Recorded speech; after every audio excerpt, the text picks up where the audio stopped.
with great anticipation. After reaching the semifinals of the state championships each of the past 2 seasons, the Bombers were focused on a bigger prize for the upcoming year. The season opened on Friday, September 8th, on the road against the Bears of East Brunswick.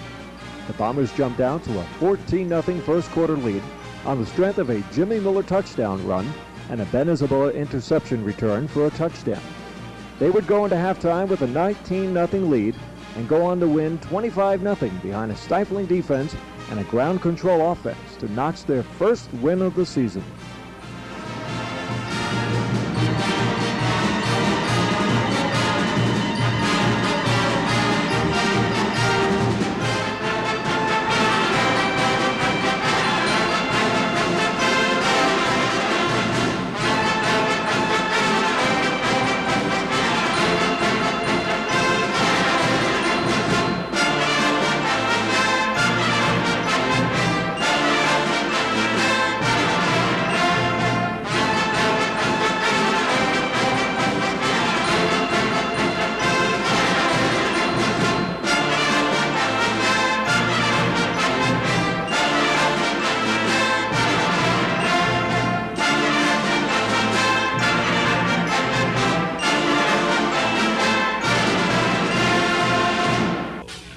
In Week 2, the Bombers were on the road again, this time to visit the Old Bridge Knights and a calmer homecoming crowd. Junior Jabby jump-started the offense with a 65-yard punt return on Sayreville's first possession. The defensive line, anchored by Ryan Charzewski, James Mannion, Jason Romiak, and Bobby Rorty, controlled the line of scrimmage and set the tempo of the game, holding the Old Bridge offense in check all evening. Offensively, the Bombers utilized an efficient offense by Darren Sinclair, who scored a touchdown and set up another, as Sayreville jumped out to a 2-0 record on the strength of a team-dominated 26-0 win.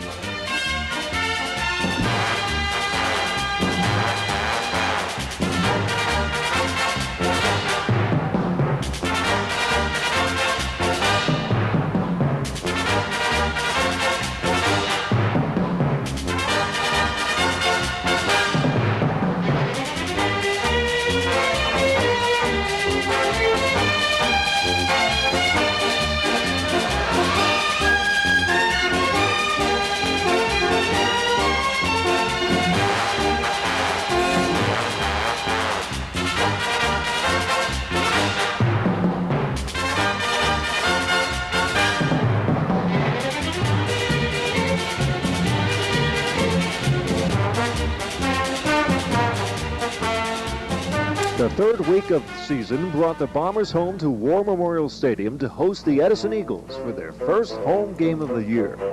With both teams coming in at 2-0, it was a highly anticipated matchup and the Bombers' first real test of the 2000 campaign.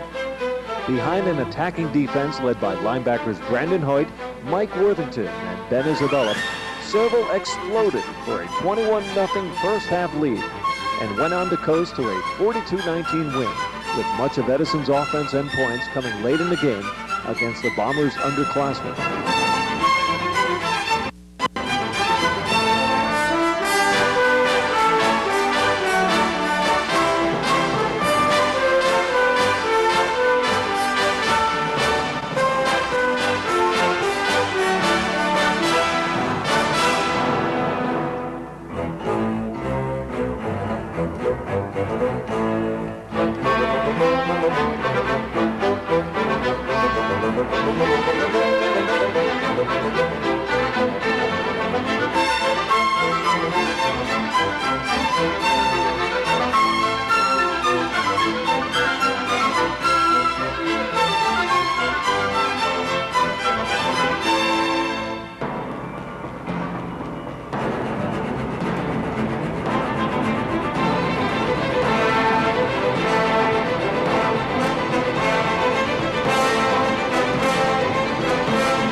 Week 4 would send the Big Blue on the road once again for a rare Thursday night matchup versus a familiar foe in Piscataway.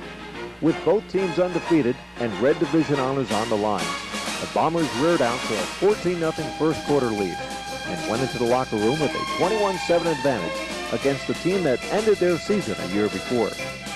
With television and radio coverage and the entire county watching closely, Sayreville erupted for 2 fourth-quarter touchdowns to win going away 36-7.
A true team effort in all facets of the game was evident as a fired-up Bombers squad left Piscataway with a 4-0 record and a strong hold on the Red Division.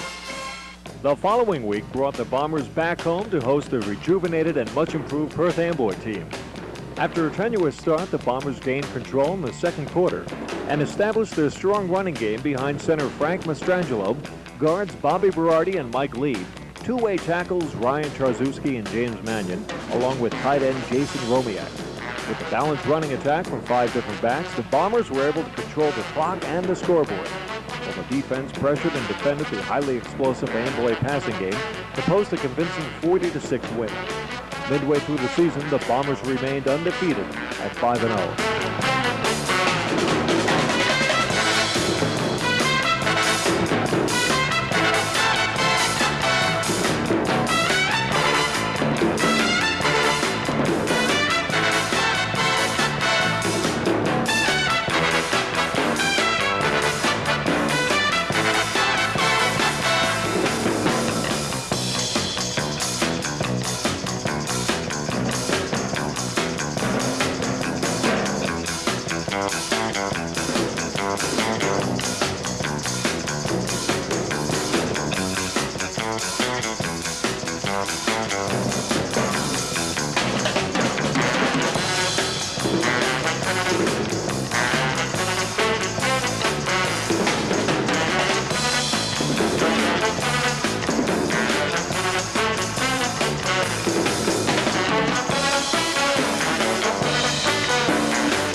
A homecoming game against South Brunswick was the next order of business for the Blue Shirts of Sayreville. On a comfortable mid-October night, a packed house of Bombers fans and a homecoming parade set the stage for this division battle. The Bombers struggled to a 13-3 halftime lead before getting in sync to finally dispose of the pesky Vikings in the second half and go on to win 34-13 in a rather sluggish and unorthodox performance, while raising their record to 6-0.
Next on the agenda was a road trip to Bishop R High School to face the upstart Trojans.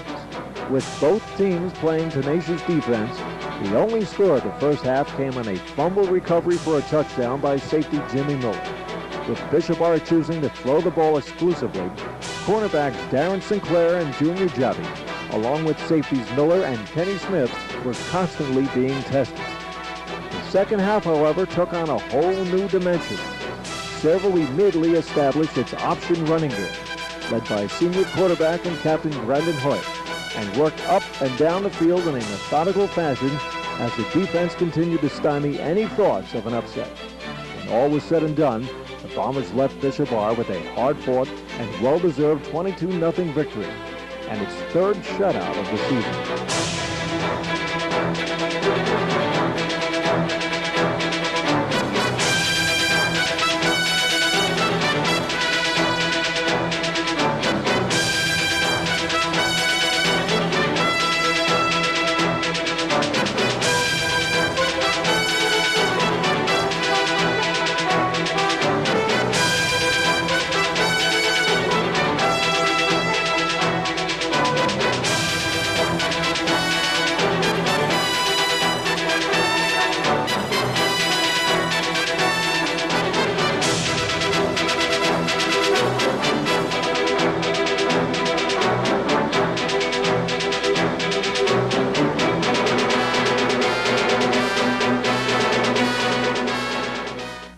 With a 7-0 record, the top ranking in the area, and top 10 ranking in the state, the Sayreville Bombers had their eyes on a bigger prize, the Red Division Championship, and a top seed in the state playoffs. With their final regular season home game on senior night and the buzz of the huge crowd, the Woodbridge Barons came to town in a highly anticipated matchup amongst playoff contenders. With so much at stake, the Bombers erupted for 28 first-half points on their way to a 42-7 victory, highlighted by a 45-yard touchdown pass from Brandon Hoyt to Brian Jenkins midway through the second quarter. The Big Blue Machine clicked on all cylinders as the two young Mats, Pagoda and Bodak, pressured the Woodbridge quarterback, and veterans Steve Osterberg and line mates Ryan Charzewski and James Mannion bottled up the Woodbridge running game. In all, it was the Bombers' best showing of the season thus far, and put them at the top of the Red Division and the number 1 seed in Group 4 of Central Jersey.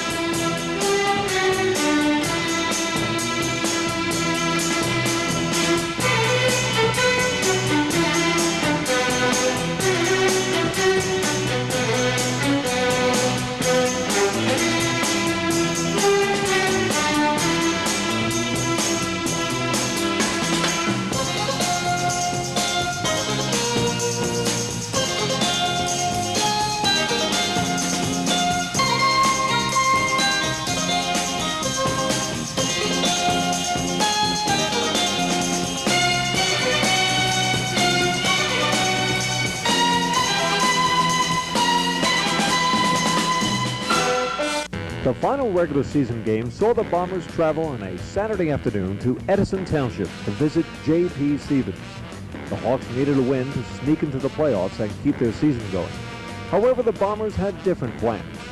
Playing without their captain and leader, Brandon Hoyt, the Bombers, led by sophomore quarterback Danny Huff, stormed to a 21-7 halftime lead, highlighted by a 65-yard touchdown pass from Huff to Tom Cassidy, which dazzled the fans and sparked the Bombers. The second half was much of the same, as the Bomber defense with Leslie Ogo and Gary King filling in admirably for Hoyt, and with constant pressure from defensive tackle James Kransky, were able to contain the young speedsters of J.P. Stevens. DeJean Spruill's two scintillating runs gained over 100 yards and showed many why he is a force to be reckoned with in the future. As the final seconds ticked off the clock, the Bombers celebrated a 41-14 win and a 9-0 undefeated regular season, the second in head coach George Najard's tenure at Sayreville. With an undefeated season and #1 seed already clinched, the Bombers geared up for the second season, the Central Jersey Group 4 playoff.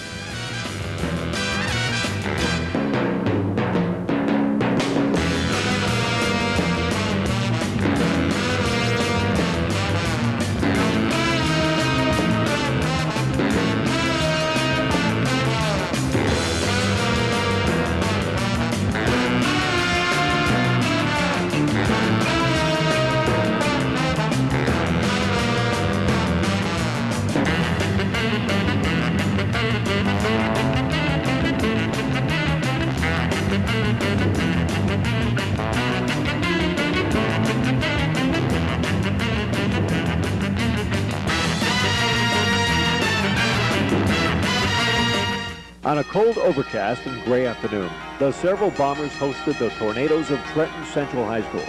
It was a tough physical defensive battle, with neither team able to establish consistent offense. However, the resilient Bombers did manage a touchdown on a pass from Brandon Hoyt to Jimmy Miller, whose tightrope run along the sidelines, followed by his PAT, enabled them to leave the field at the half with a slim 7-6 advantage. The Bombers knew they were in for a war for the right to advance in the state tournament.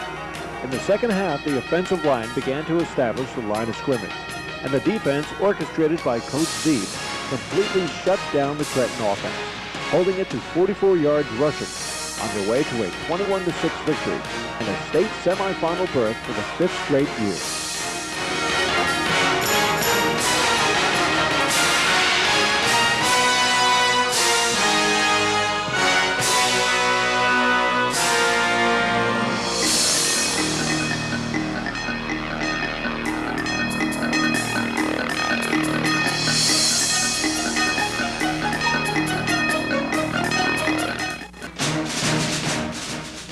With a chance to advance to the state title game on the line, the Bombers would leave no stone unturned.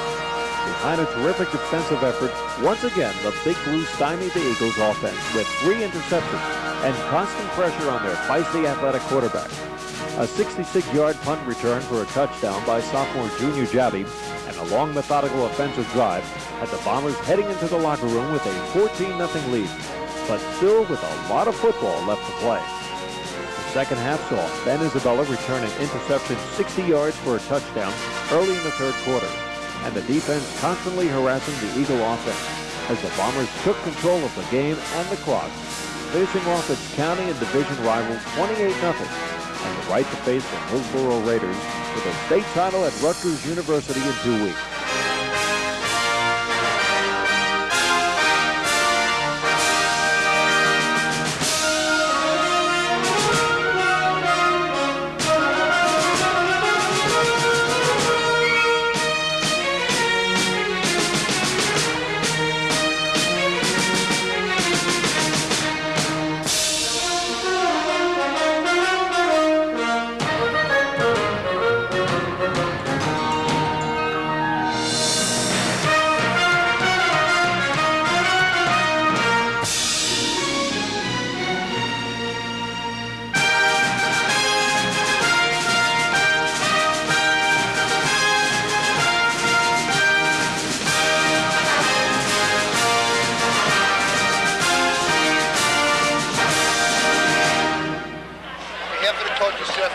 Congratulate you because you guys deserve this. Good job.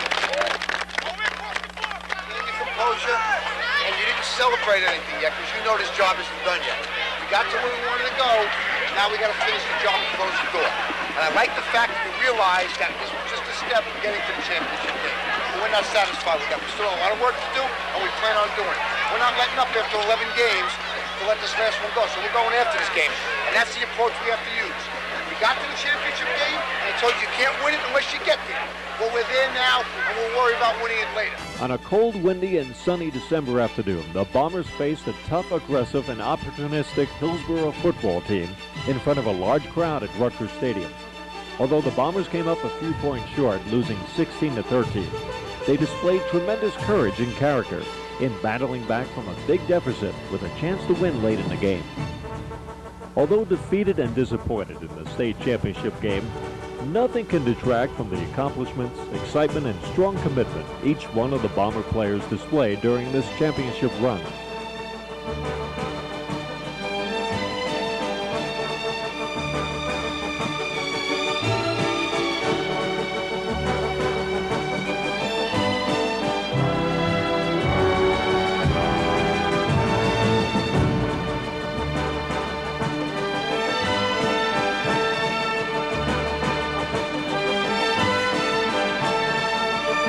The exuberant and truly faithful fans were certainly treated to a special season.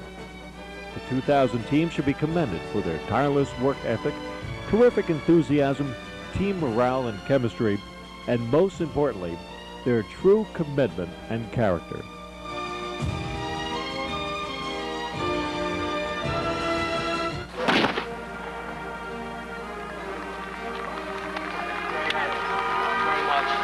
Thank you very much. Thank you. Thank you very much. Thank you. Very, very proud. We should all be very, very proud of you tremendous. I'd like to thank all of you for your support throughout the fight.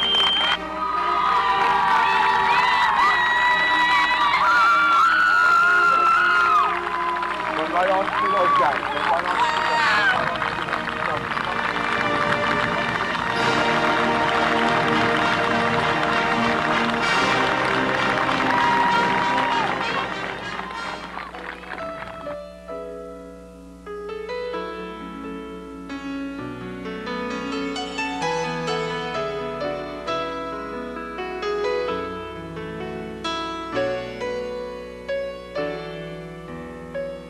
I believe the children are our future.